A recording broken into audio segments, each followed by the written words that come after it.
Okay, very good afternoon, everyone. Very nice to see you all, and many thanks to Laura Pfuntner from Queen's University Belfast for agreeing to give a paper at our seminar, at this seminar, on an aspect of her work in progress. Many of you will be, no doubt, familiar with Laura's work, her 2019 University of Texas Press monograph, Urbanism and Empire in Roman Sicily, and indeed a series of articles on the Hellenistic and Roman history of Sicily, on the Verines, for example, Governor Poleis in the Verines in Phoenix 2015, and a very substantial piece in Latomus 2016 on commemorative politics and the urban landscape in high imperial Sicily. Being an historian of Sicily, certainly someone who's worked extensively on Sicily, her interests are bound to be wide-ranging. You can't do the history of Sicily without having wide-ranging interests. I suppose she's worked on Hellenistic historiography, mostly Diodorus, but also other authors. And in more recent years, she's been working on the Mediterranean dimension of the late Republican civil wars, partly exploring topics that were also discussed in Giusto Traina's seminar last week, I suppose. But today she's presenting us with a new project, very much work in progress, she says, with a paper on the games of Lucius Cornelius Balbus. She very kindly sent us a handout, which we circulated along with a Zoom meeting link, and which I hope people received. And she also tells me that she has a PowerPoint for us, don't you, Laura? So again, with our warmest thanks, Laura, over to you. Okay, thank you very much. Okay, I will attempt to share my screen now. And while you start with PowerPoint, if people can't find their handouts, just send me a message in the chat function privately, and I'll try and forward it to you somehow.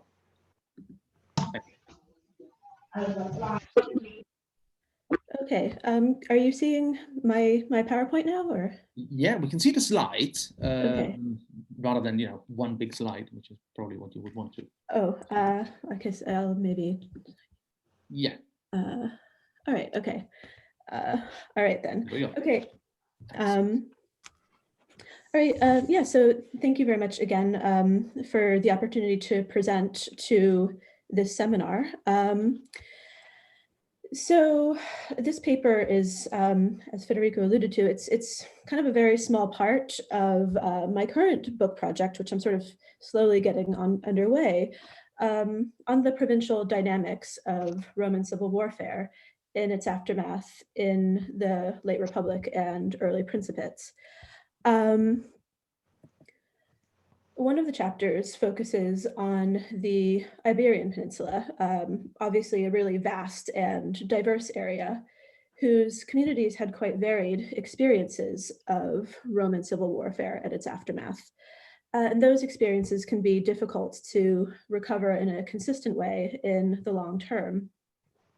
So, as I write the chapter, I'm hoping to use the experiences of the Cornelii Balbi of Gades, uncle and nephew, as a sort of connective thread between Roman conflicts in Spain, from the Sertorian War through to the aftermath of Munda, and as a means of exploring the local and regional dynamics and impacts of civil warfare.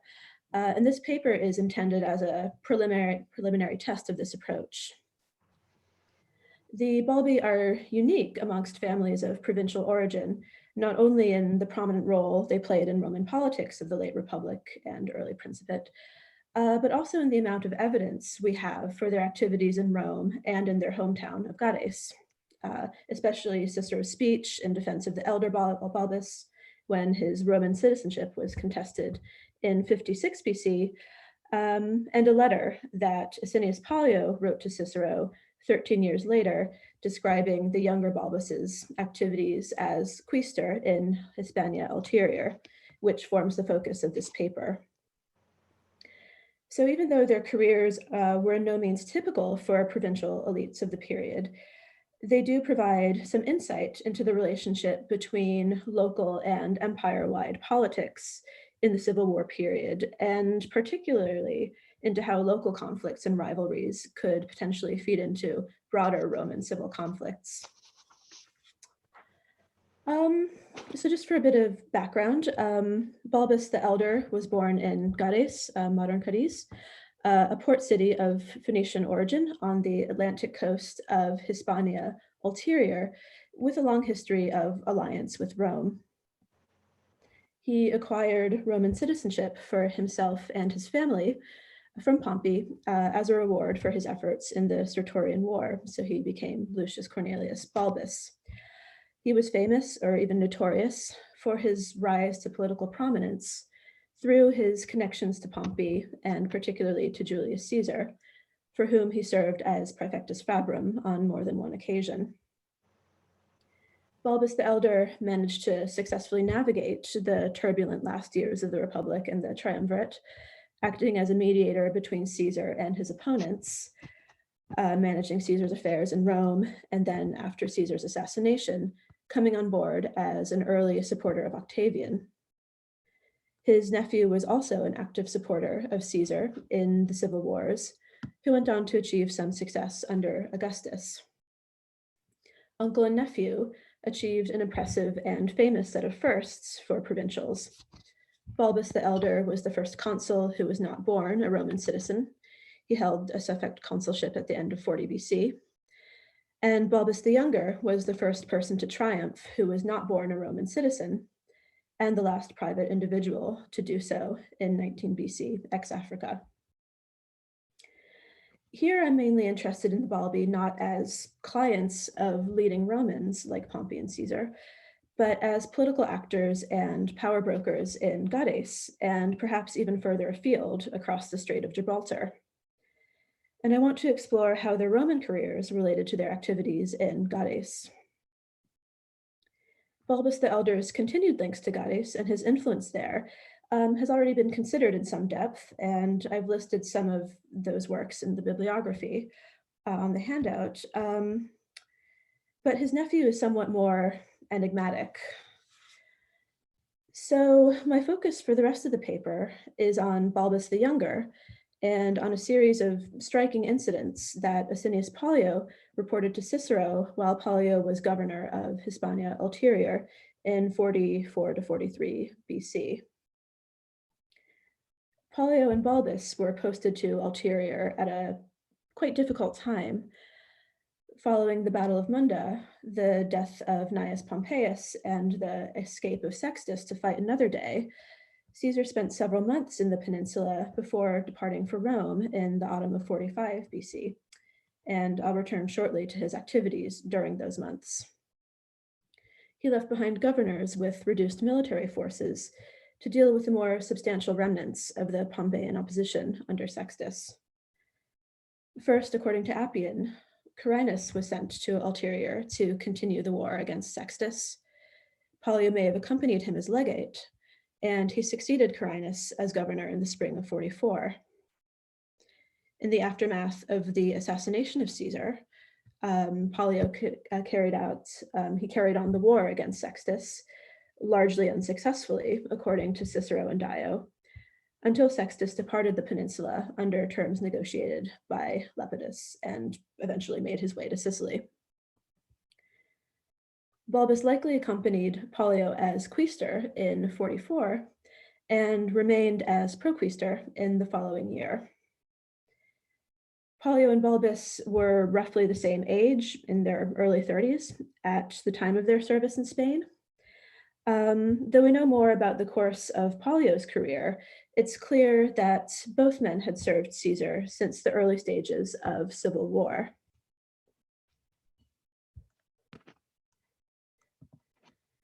Pollio wrote 3 letters to Cicero in the spring and summer of 43 from his base in Cordoba in the aftermath of Sextus's departure from the peninsula, though we don't have Cicero's half of the correspondence.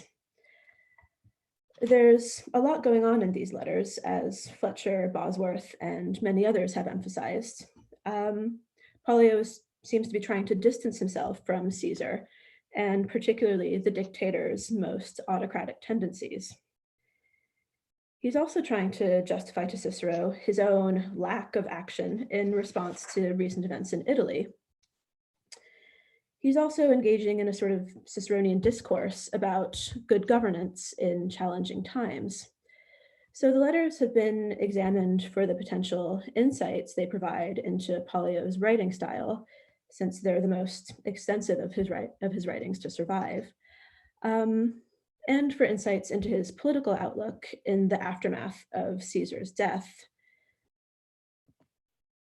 I'll be focusing on the latest of the three letters. This is 1032, whose opening you see here, and I've given the full text on the handout. Written in early June of 43, it contains a lengthy description of Balbus's dishonorable self-discharge from service to Pollio, framed by Pollio's attempts to explain and justify to Cicero his own inaction in the conflict between Antony and the Senate. Pollio in these letters is essentially hedging during a time of extended uncertainty after the death of Caesar, whom both he and Balbus had followed. Both men were part of a new and rising political generation, trying to navigate an uncertain future, determining who to support in terms of who appeared to have the upper hand, who would offer them the best chance of advancement, while also dealing with problems in their province, internal threats to security amongst the armies and the civilian populace, and potential outside threats from Lusitania, for example. In this letter, Balbus is usually examined in subordination to Pollio as Pollio's foil in terms of how his portrayal serves Pollio's larger purposes of distancing himself from Caesar and establishing his own political good faith, perhaps in response to Cicero's direct critiques. So Pollio's accusations against Balbus are usually taken at face value.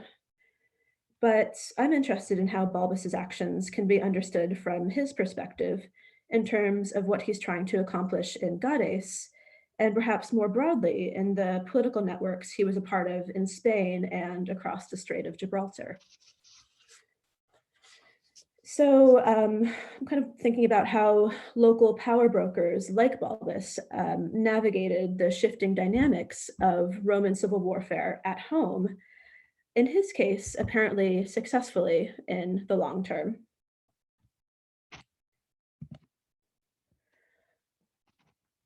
Balbus was playing the role of both Roman magistrate and local magistrate, a rare case in the Republican period of a Roman magistrate serving in his province and indeed his community of origin.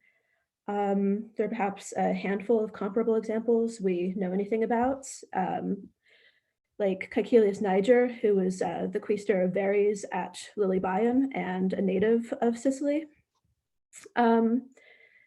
Such an arrangement could be advantageous to a governor. As Osgood has argued, the relationship between Caesar and the elder Balbus, who first served as Caesar's praefectus fabrum during his proconsulship in Ulterior in the late 60s, was probably mutually beneficial politically and financially. The elder Balbus's service in Ulterior and the local expertise, connections, and resources, particularly regarding the supply of ships he would have drawn upon to support Caesar's military efforts as governor, perhaps served as a model and precedent for sending the younger Balbus back to his province of origin as quaestor under Pollio. Balbus the Younger's appointment also probably reflects the seriousness of the situation in Spain, even after Munda, and the need of the Caesarians to drum up local supports to counter the continued successes of Sextus, who appears to have had the backing of many communities, especially in Baetica. But the letter of Pollio also points to the problems that could arise when a junior magistrate, in many ways, had the upper hand over his superior in terms of local knowledge and influence.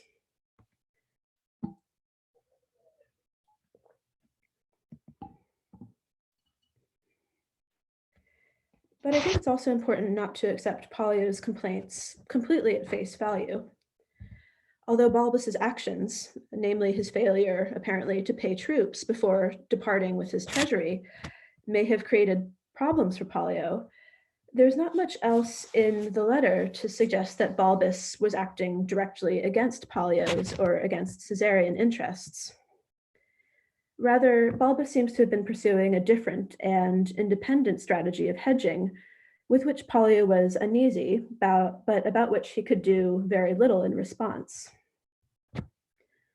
Unlike the revolt against the governor Cassius Longinus just 5 years before, in which the quaestor Marcellus took command of one of the mutinous legions, Balbus here isn't actively opposing his governor. Rather, like Pollio and with his 3 legions, Balbus is using the means available to him, the provincial treasury, to pursue his own political self-interest. Pollio tars Balbus as corrupt, abusive, self-aggrandizing, and cruel, drawing clear parallels with Julius Caesar, as well as with exemplars of provincial mismanagement like Verres. But Balbus was no fool. He probably knew that his actions would draw his governor's anger, and he must have had his reasons for acting as he did. So now, as I turn to the letter itself, I'll attempt to reconstruct some of his possible motivations. As with the other 2 letters, this is also written from Cordoba, but it describes events in Gades, over 250 kilometers away, in some detail. So how did Pollio get his information?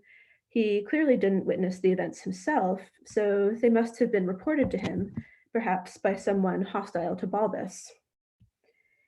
In the previous letter, this is 1033, Pollio claims that he had sent 2 couriers to Rome via Gades in April, so there appear to have been open routes of communication between the 2 cities.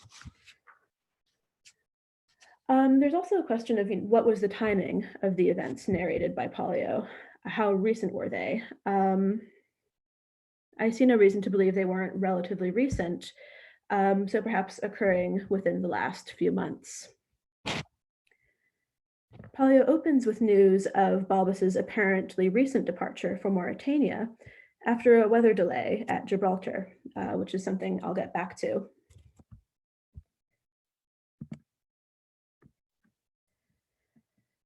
After referring rather broadly to Balbus's abuse of provincials in language that clearly echoes Cicero's characterization of Verres, especially the Furtae and Rapinae, he goes back to the games that Balbus presented in Gades, emphasizing Balbus's deliberate imitation of Caesar, starting with his rewards for the actor Herennius Gallus, recalling Caesar's treatment of Decimus Liberius at Ludi in Rome a few years before. Pollio also portrays the political manipulations of Balbus and Gades in terms of emulation of Caesar.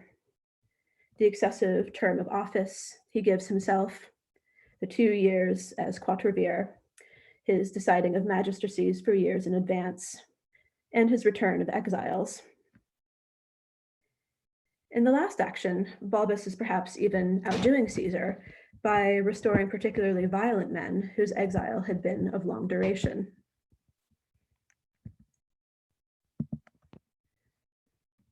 Pollio then moves on to the actions of Balbus that went beyond the supposed precedent of Caesar, the praetexta he put on in Gades, the cruel treatment of a former Pompeian soldier who refused to fight as a gladiator, and the execution of Roman citizens. There are clear echoes of Verres in Pollio's portrayal of the lewdness of Balbus, the humor he finds in his own cruelty, and in his conspicuous abuse of Roman citizens. Pollio also emphasizes the foreignness and maybe even the punicness of Balbus in the barbaric punishment he chooses for Fadius, who, unlike him, was born a Roman citizen. We might see another echo of Caesar in the Gaulish horsemen that Balbus sicks on the crowd who expressed their disapproval of his treatment of Fadius. So Pollio may be attempting to distance himself from his own service to Caesar by scorning his quaestor's emulation and excess of the dictator. But looking past the invective, I would argue that it's possible to see coherence and even rationality in Balbus's actions. He chose these specific ways to emulate Caesar because he thought they would be appropriate and successful in the specific political context of Gades, a city that had recently received Roman citizenship as a beneficium of Caesar, but was perhaps still in need of constitutional arrangement and stabilization when Balbus took up office there.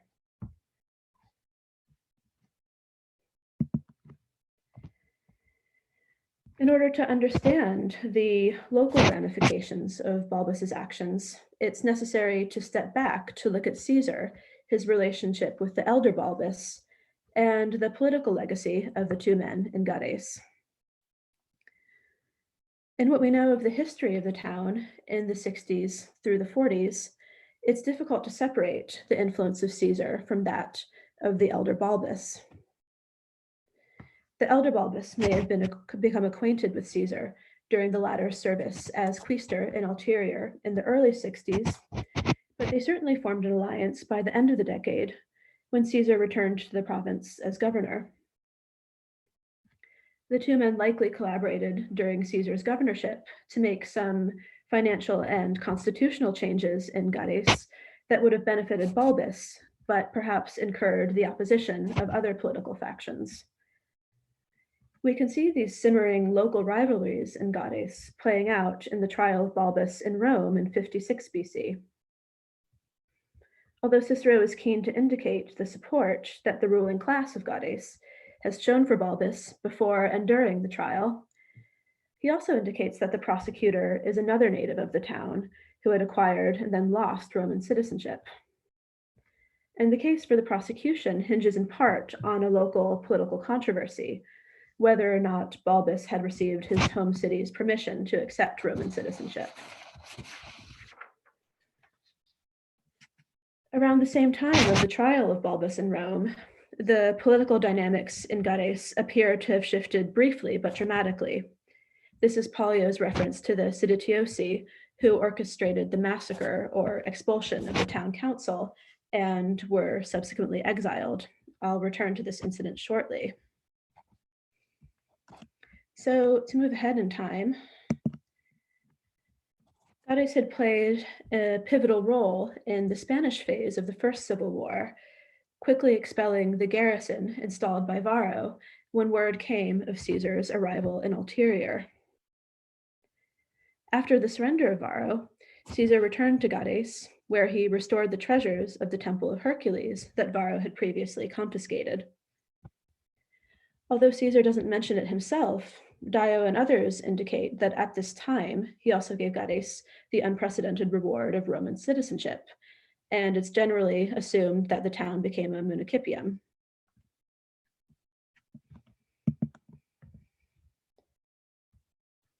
The town was the base of the Caesarian fleet commanded by Didius during the Munda campaign, and Caesar himself was there for a short time after the battle in April of 45. Although the Bellum Hispaniense says nothing of his activities there, Dio indicates that among the heavy tributes Caesar levied on the communities of Baetica, even the treasures of Hercules at Gades were not spared, implying that this was among the punishments meted out to communities that had supported the Pompeians. So even if we can't be certain of the exact position of Gades during and after the Munda campaign, it's clear that Caesar left an ambiguous legacy in the town of both beneficia and, more recently, relatively harsh treatment. In addition, even when Caesar was not himself present in the town, it had to meet the burdensome demands of Roman campaigning, first to support the fleet and garrison of Varro, and then to support the fleet of Didius. And it's difficult to imagine that these demands did not meet with opposition in some quarters of the city.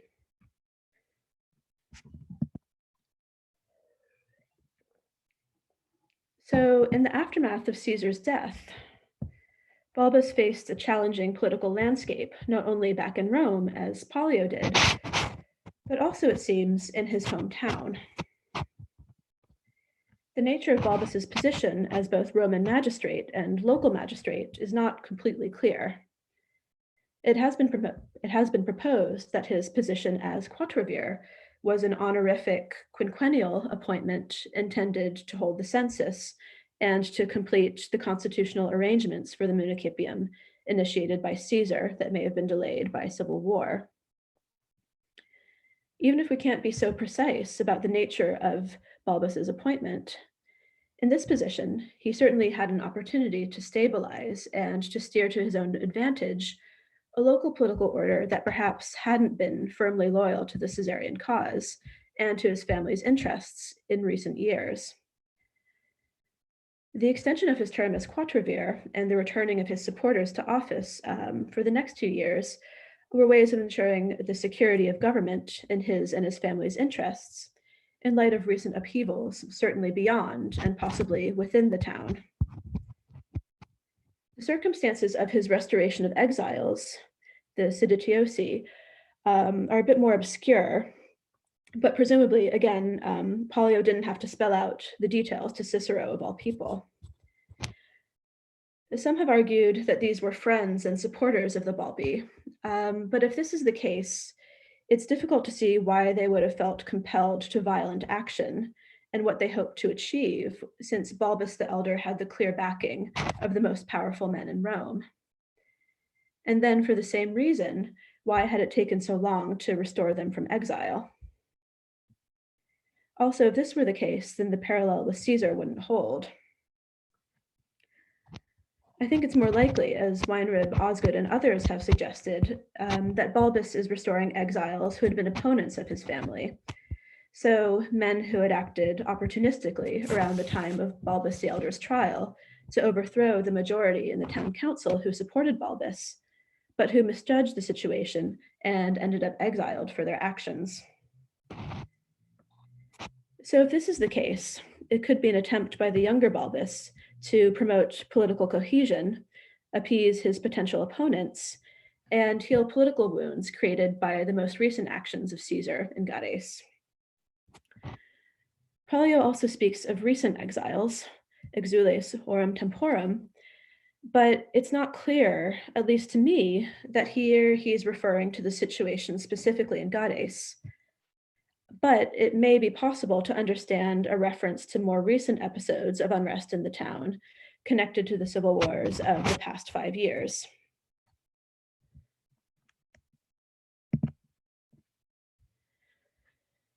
Pollio then moves on to the fabula praetexta that Balbus put on as part of the ludi he held in the town. Pollio's description of this praetexta is notable, since there are relatively few attestations of specific performances of this particularly Roman genre of historical drama in Rome itself, let alone in the provinces. And indeed, Pollio's reference is apparently the first attested use of the word praetexta. Scholars have tended to follow Pollio's lead in dismissing Balbus's praetexta as a clumsy attempt at self-glorification, though Krogland's book is an exception.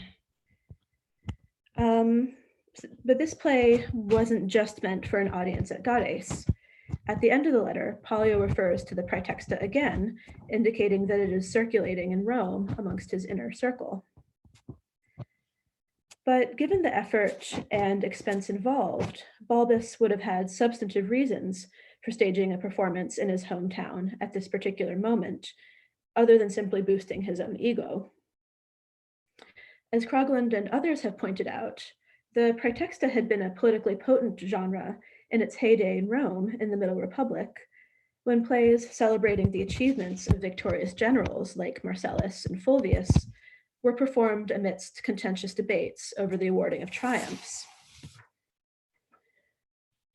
In the years before Balbus staged his praetexta in Gades, there were controversial revivals of older praetextae in Rome. Most notably, when, in the immediate aftermath of Caesar's assassination, Brutus planned to stage a revival of Accius's play about his illustrious ancestor at the Ludi Apollinares. After Brutus departed from Rome, the mythological tragedy Thyestes was substituted in its place. Pollio doesn't specify the exact year or location of Balbus's iter to Lentulus.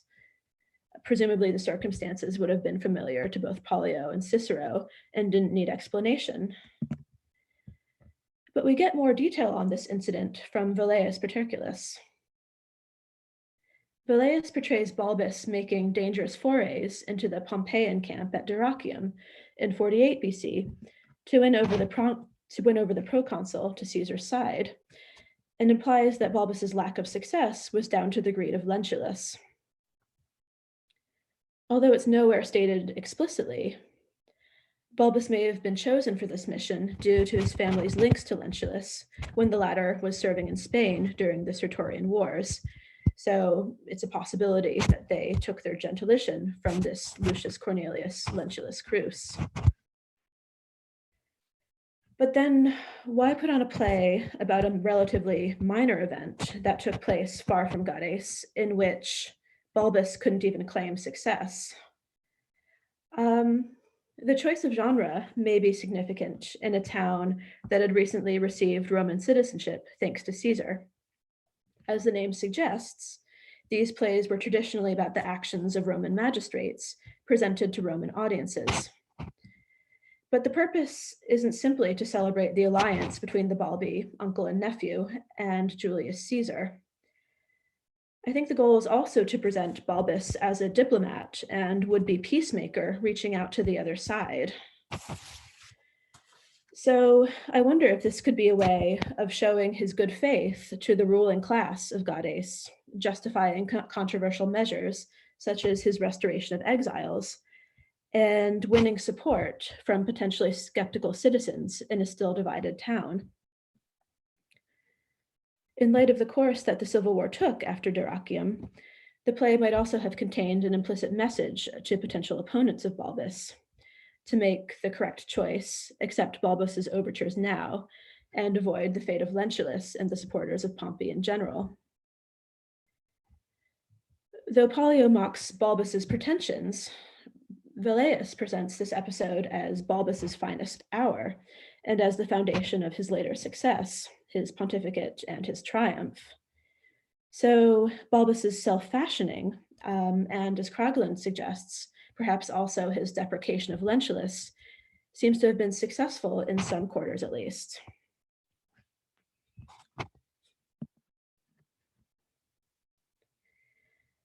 Pollio lingers for an even longer time over Balbus's punishment of Fadius, the recalcitrant Pompeian soldier forced to be a gladiator, before wrapping up with Balbus's execution of an unnamed Roman citizen from Hispalis. Here we might contrast Balbus's interactions with elite opponents like Lentulus and the exiles restored to Gades with his treatment of lower status opponents, where he chooses harsh and dramatic punishment over conciliation and clemency. Both of these men, certainly the man from Hispalis, but probably also Fadius, appear to be outsiders, perhaps giving Balbus more leeway in his treatment of them, though his punishment of Fadius seems to have partly backfired. We could also recall the role that Hispalis had played in the recent war. It was one of the last outposts of Pompeian opposition to Caesar, even after the Battle of Munda, and its residents were the immediate addressees of the bitter and harsh speech by Caesar with which the Bellum Hispaniense breaks off. That the man from Hispalis is a Roman citizen indicates that he's possibly more than a mere peddler going around auctions, and possibly more of a threat than Pollio lets on.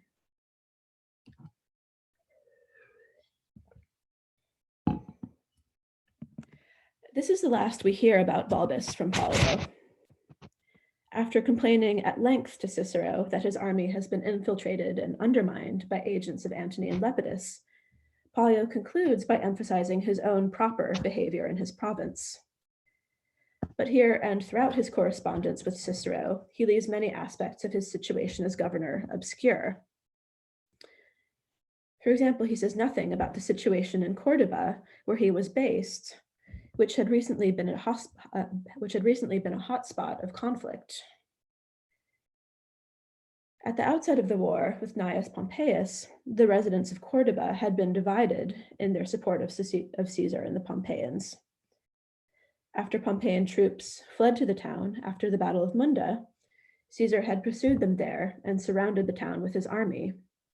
The Bellum Hispaniense claims that as the citizens of Cordoba and some of the Pompeian refugees were debating whether to surrender, other troops set fire to the town, and Caesar proceeded to take it by force, causing the deaths of 22,000 people, presumably including many civilians. But barely 2 years after this apparent physical and demographic devastation, Pollio makes no mention of the condition of the town.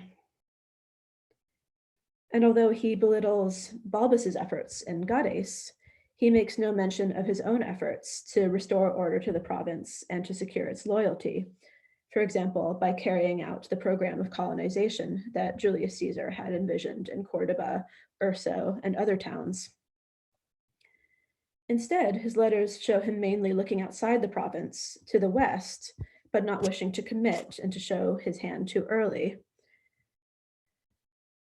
So Pollio and Balbus are looking outward from Spain and pondering their next moves in a rapidly changing political climate, but going about it in different ways. And Pollio clearly disapproves of Balbus's way.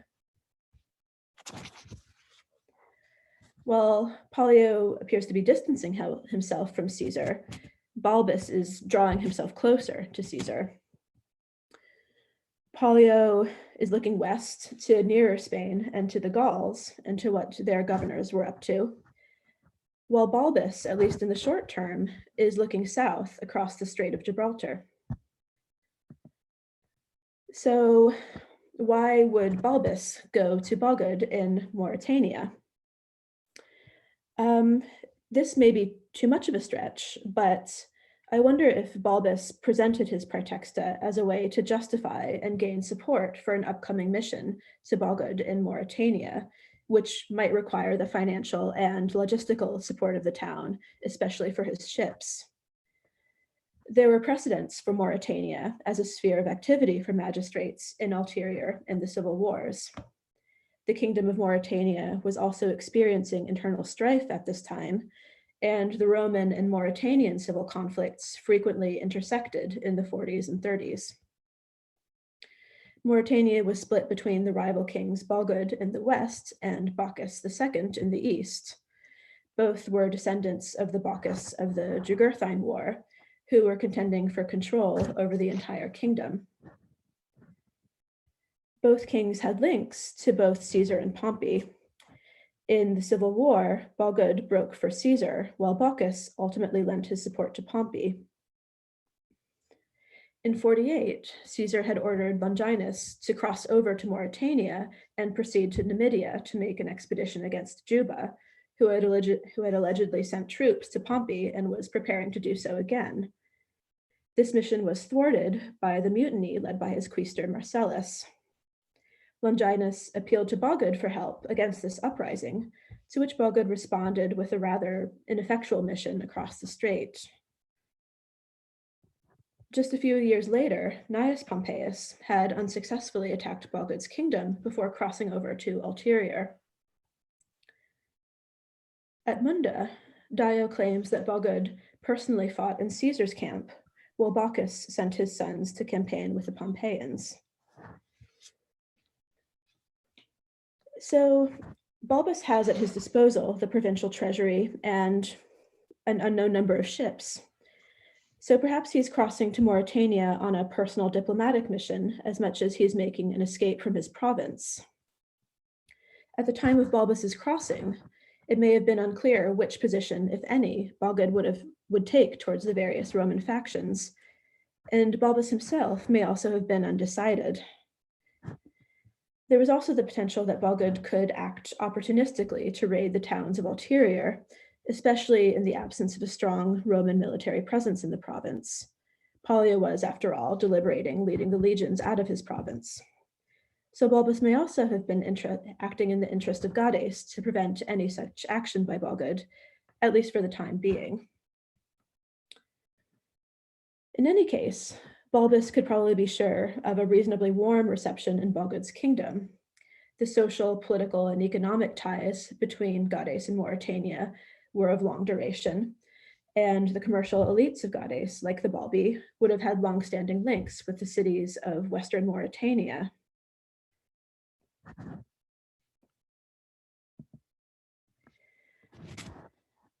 The course of Balbus's career in the 20 years or so after his departure from Gades in June of 43 BC is obscure. He may have served again in Spain a few years later on behalf of Octavian, but the evidence for this appointment is quite ambiguous. Just an obscure reference in Appian to a Lucius serving with Perdiccas in Spain, and the coin that you see here, which may actually have been issued by Balbus the Elder.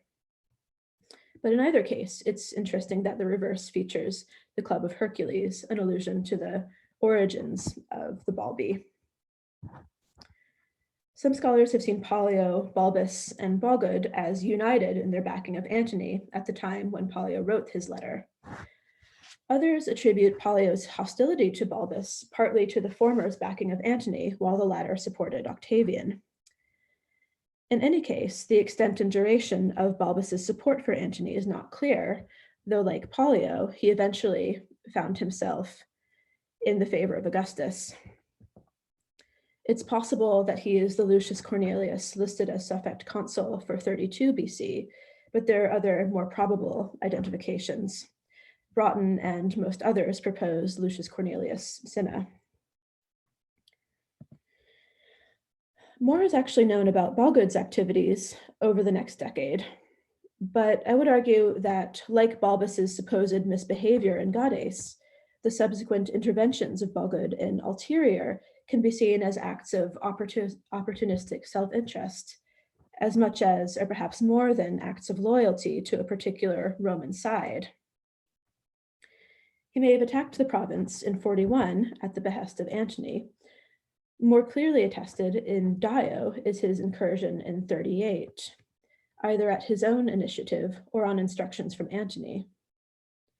A stray comment by Porphyry indicates that he may even have raided the treasury of Hercules at Gades. But Balgud was forced to withdraw back to Mauritania to deal with an uprising in Tingis, supported allegedly by Octavian's armies in Spain and by Bocchus. Balgud ended up expelled from his kingdom, which passed to Bocchus with Octavian's consent, and he died fighting on behalf of Antony in the Actian campaign.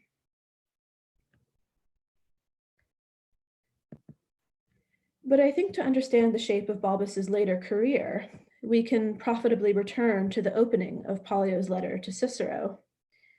Here, Pollio indicates either Gades or Rome as Balbus's possible return destinations.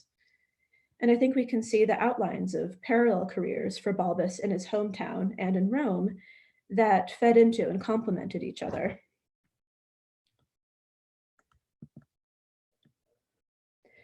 Desange argued that the wars in Africa that produced the triumph of Sempronius Atratinus in 21 BC and that of Balbus 2 years later were in part an attempt to bolster the kingdom of Juba II, whom Augustus had put on the throne of a reunited and expanded Mauritanian kingdom in 25 BC, and to protect the Roman province of Africa against incursions from the peoples beyond its southern reaches. If this is the case, then Balbus's African command was not necessarily a comeback from a period of disgraced obscurity, but perhaps an appointment for which Balbus's previous activities on both sides of the strait and his knowledge of the geopolitics of the African kingdoms strongly recommended him. In other words, Balbus's background and experience may have made him the right man for a campaign in Africa that was meant to bolster the regime in Mauritania. Though the exact geography of Balbus's campaign is obscure, Pliny, on the basis, interestingly, of accounts of Balbus's triumphal procession, indicates that it was directed against the Garamantes in the interior of Libya.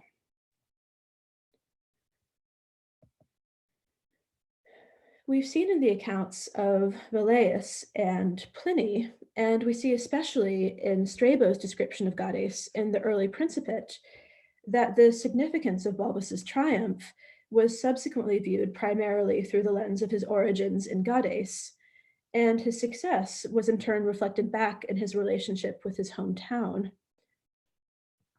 Strabo attributes to Balbus the dramatic expansion of the town, particularly with respect to its harbor facilities. Though Pollio's letter implies the existence of a theater or some similar performance space in Gades in the late 40s, recent excavations of the town's theater have indicated that it was originally constructed somewhat later, around the 20s BC. This structure is usually attributed to Balbus and may have served as a model for the theater he built in Rome from spoils from his African campaign. The pontificate of Balbus, the other crowning achievement of his career, according to Velleius, which probably predated his triumph, was also celebrated on the coinage of Gades.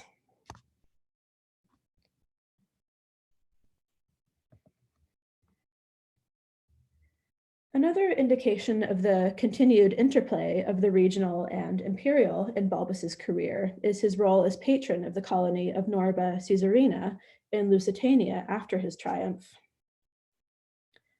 We can also see the continuation of political and economic links between the towns of the Iberian coast, including Gades, and North Africa in the cultivation of patronage links with the new kings of Mauritania. A much later source, Avienus, claims that Juba was an honorary magistrate in Gades, and coins and inscriptions from Carthago Nova in Tarraconensis show that Juba and his son Ptolemy were similarly honored in that city.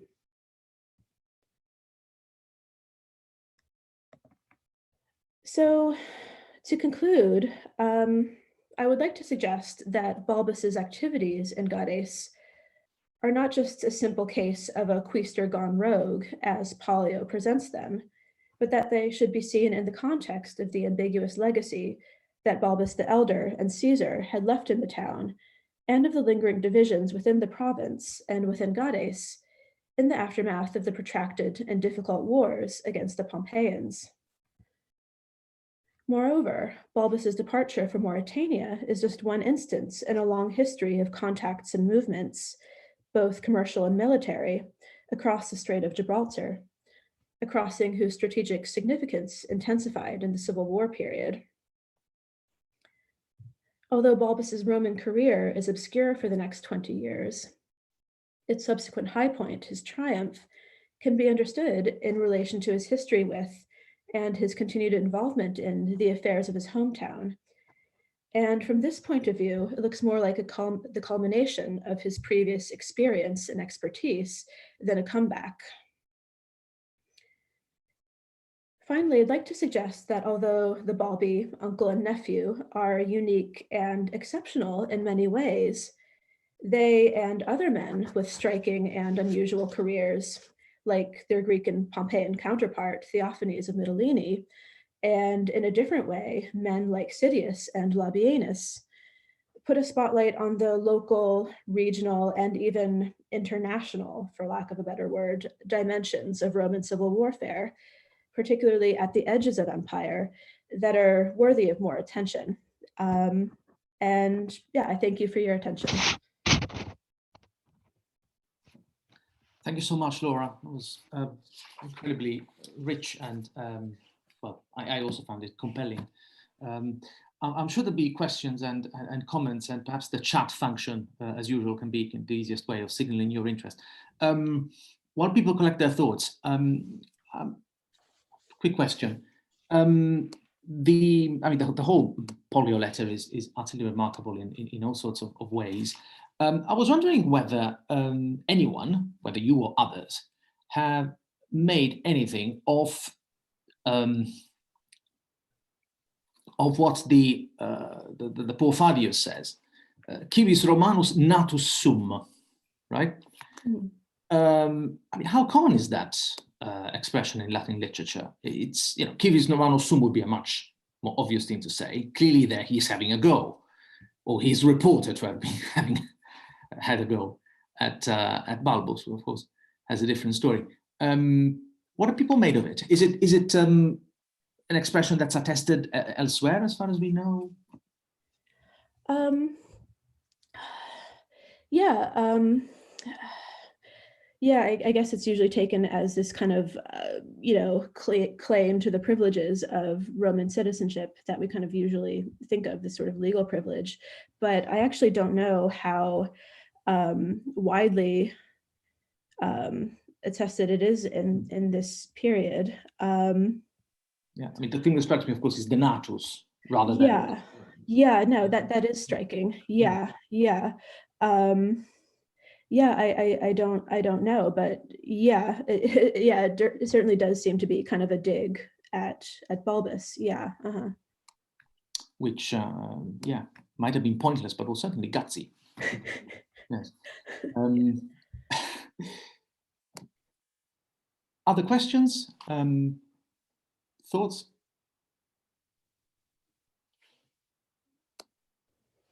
Oh, yes, Sophia, please, Sophia Piacentini. Thank you, Laura. Can you hear me? Yes. Yes. Thank you, Laura, for your interesting paper. It's more a curiosity than a question, but I was wondering, besides the providing of ships that you mentioned more than one time in the paper, in the presentation, do we know more about the natural resources of Gades? I mean, beside the providing of ships, but I mean, in terms of natural resources and economic importance of the city. Yeah, well, this is just a short passage from Strabo's description of Gades, and he really emphasizes the maritime nature of the city. They spend all their time at sea, they fish, so that's clearly very important. I guess one thing I would like to know more about, and I haven't really had the chance to kind of engage with yet, is the kind of the archaeological evidence, such as there is for the economy of Gades in this period. So that's something that I'm wondering about. What are the kind of foundations of the tremendous wealth of men like the Balbi? We have the indication of Strabo. The kind of their trade. Yes, I was thinking about, do you know, like the trade of garum or fish or any kind of, as you said, maritime resources that you can get from, a city in such a strategic place.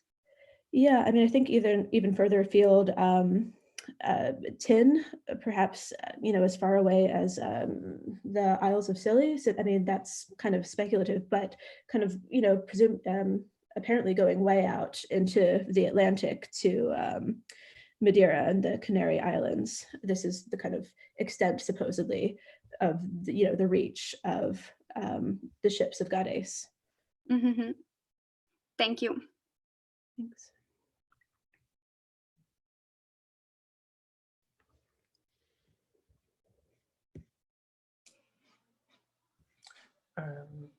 Federico, you close your microphone, so we don't hear you. Okay.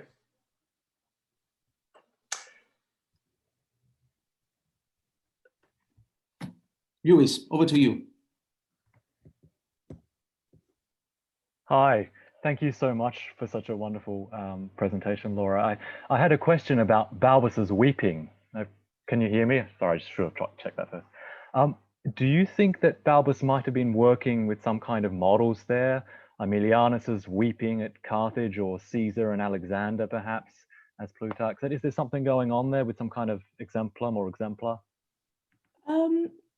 Yeah, definitely this kind of idea of weeping at the performance. There's definitely, some sort of example in the background, exemplar in the background. I'll maybe think about the ones that you suggest. There are also, kind of Homeric aspects to this kind of portrayal. This idea of kind of weeping at their performance of your kind of own achievements. Yeah, I think there's definitely more behind that. So yeah, thanks for kind of pointing that out. Oh, thank you. It's just so fascinating. Thank you.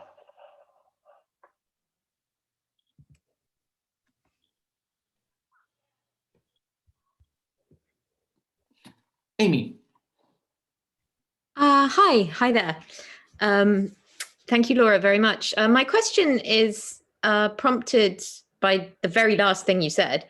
And I guess what I'm really asking is I'm asking for some kind of, preview results of the project as a whole. But I was really intrigued by your use of the word international. And I know that was just a bit of a throwaway, but it really made me think about different approaches to the kind of oikoumene in this period. And we've done a lot of like globalization, that's an idea that people talk about a lot. How does thinking of it as an international context work out? And what I mean by that is the idea of the international compared to the global does seem to imply that there are divisions, but that, large enough events kind of cross those divisions. Mm-hmm. Whereas the global is a world that we've all talked about where everything is connected. So which of those is coming closer to describing what you see, and in what ways? Yeah, well, I mean, I guess I'm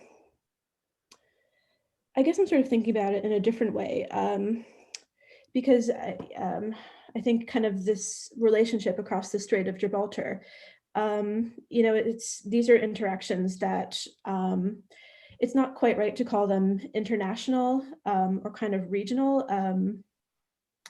I'm not quite sure kind of what to call them because they kind of exist kind of outside the kind of category of the Roman Empire and kind of what's within it. Though we kind of get the spotlight shone on it at this particular time. But presumably these are kind of relationships and interactions of long duration, kind of outside of kind of the Roman significance, the strategic significance of this region. So, I mean, that doesn't really answer your question, but other than to say that I'm not really happy with describing it as a kind of, international aspect of civil warfare. But thank you. It's really opens up new questions, I think. Okay, thanks. If I can make a quick comment on this before handing over to Henrietta. I think if we take, as we should, the international dimension of all this seriously, then probably be useful to bring Italy back into the story at some point, and perhaps to compare how and contrast how the ties between people like the Balbi and their hometowns, and the ties between senators of Italian origin with their hometowns, which is a dossier that I think was explored about 30 years ago by Rita Scuderi, and no one has really looked at properly since. And it would be interesting to see whether there are, similarities or whether we're really looking at fundamentally different dynamics between Italy and the provinces. Yeah, absolutely. Yeah. Anyway, sorry. Henrietta, please. And then we have a question from Lisa as well. Very much, Laura. I really enjoyed your paper and was scribbling down frantically because you had put so many pieces of information together in a way that I hadn't thought about. So thank you so much for that. I was thinking not so much about the precise formulation of Civus Romanus Natus Sum, but around that bit, because it seems to me that Pollio is trying to do something more in that particular part of the letter because a lot of what he's saying, he does sort of in indirect speech or describing, but suddenly we have some direct speech. It's as if he's dramatizing this event to a higher degree than some of the other things that Cicero is supposed to find rather shocking. And I wonder whether that fits into sort of this theatrical point that he's also trying to make, whether he's also trying to do that in terms of the way he formulates himself. I'm saying this partly because last week I went to another virtual seminar, which was about fictionalizations in Cicero's letters. It was mainly about how Cicero did it, but I think Pollio was very much able to do that as well. A lot of the people that Cicero corresponds with are equally good at writing very clever letters. So I just wonder whether there's a point to be made there as well about the dramatization in putting in direct speech there. Yeah, I mean, I think, yeah, that's really interesting. I had sort of been, I wasn't quite sure what to do this. I mean, what to do with this. It's kind of seems like he's sort of evoking varies, but that's kind of a bit lame maybe. But I kind of, yeah, I like this idea of the kind of theatricality of Balbus, because that's, I mean, that's something that kind of occurs throughout this presentation. And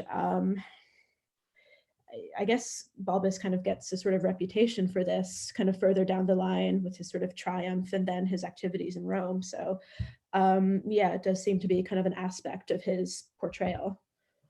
So thank you for that. Okay.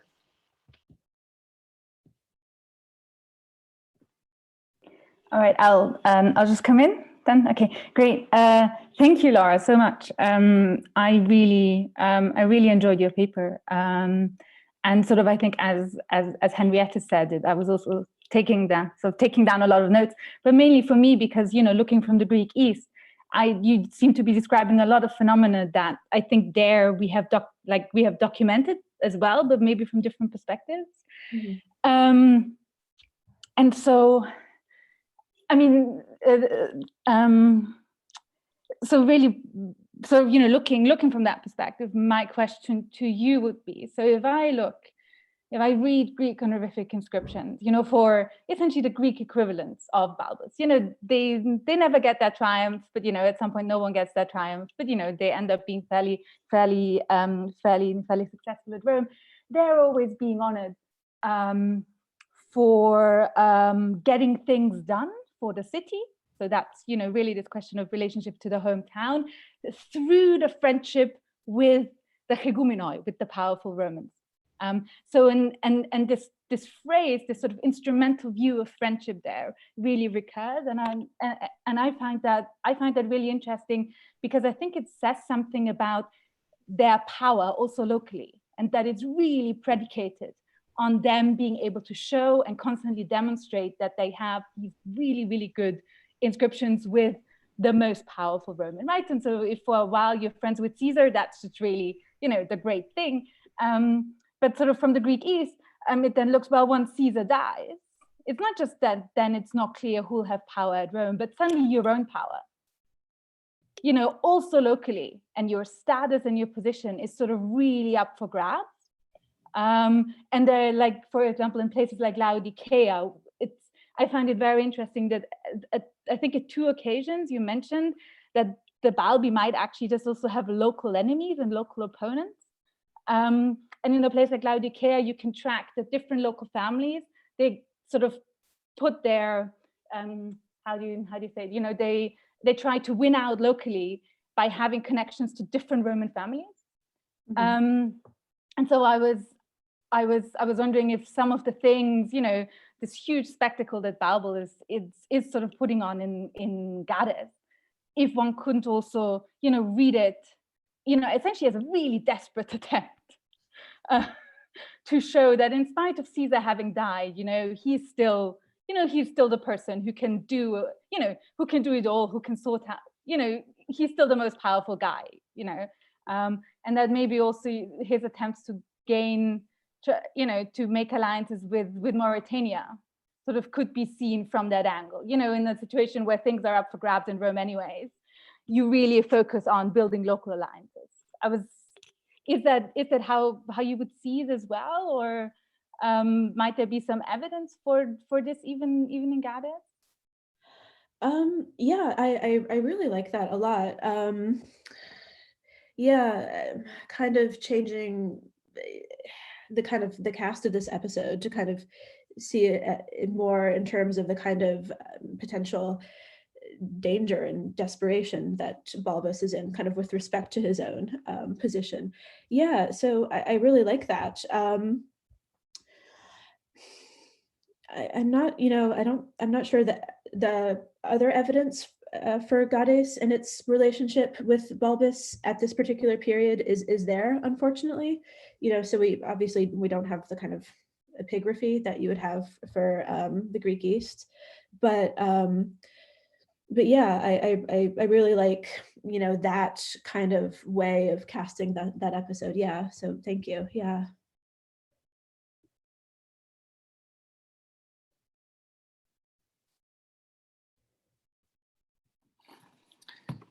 Other questions or comments?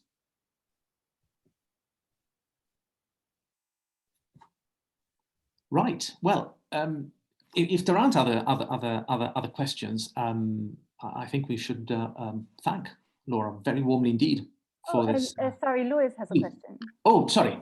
Thanks, Louis. Sorry. Please go ahead. Sorry, only if there is time, Federico. There is time. There is time. I was just thinking about the opening of the letter and the reference to the Virgai. I think I'm correct here. That reminded me immediately of the references to magisterial abuse in Gellius in Book 10, Chapter 3, and there's this kind of constant reference to the Virgai. And I wondered what's going on there with that reference, whether there might be some echoes to that, because those are, of course, speeches attributed to Gaius and Cato, as well as Cicero himself. So I wonder if there's something going on there, and if you have thought through that or are going to think through that. I certainly will now that you've suggested it. So so again, thank you. Yeah. I wasn't sort of thinking kind of so specifically in terms of, the abuse here, but yeah, I'll definitely look into that. So thank you for that. Oh, thank you. Juan, yes, there is time for a couple of questions. Yes, especially if questions are reasonably brief. Yes. Yeah. Well, the first thing. First, thank you very much. It was very, very interesting. Yeah, the first thing I wanted to ask is about the golden ring of Herennius Gallus, because I remembered that we have another example related to a golden ring and how it was considered as an example of excessive luxury. And it was how indeed Cicero reports Piso making or ordering a golden ring in Cordoba, and this fact was heavily criticized in those times. And well, of course, similarly, we have the so-called triumph of Caecilius Metellus, also in Cordoba. And I think that perhaps Pollio could be employing this sort of stories as a way of criticizing the behavior of Balbus.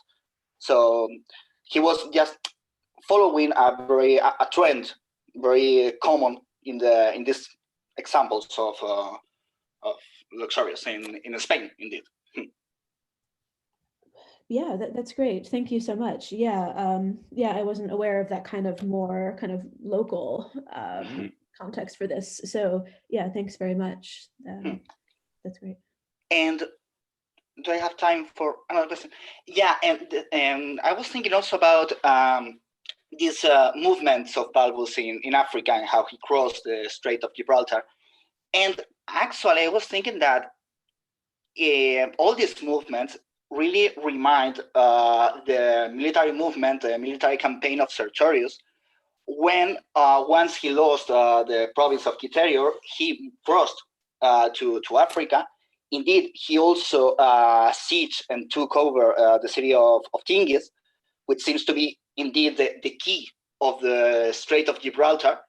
And then once he was powerful in Africa, he came back to Spain. So perhaps Balbus could be thinking about the example of Sertorius, who was indeed very successful in this campaign. Also in a context of civil war, because Sertorius engaged in a contest between two African kings. It's very, very similar, and perhaps Sertorius is the example on which Balbus is mirroring his own movements.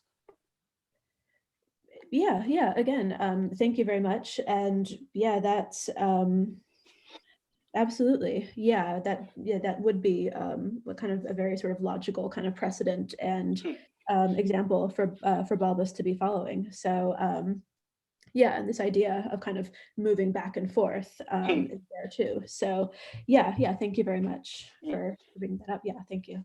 Thank you.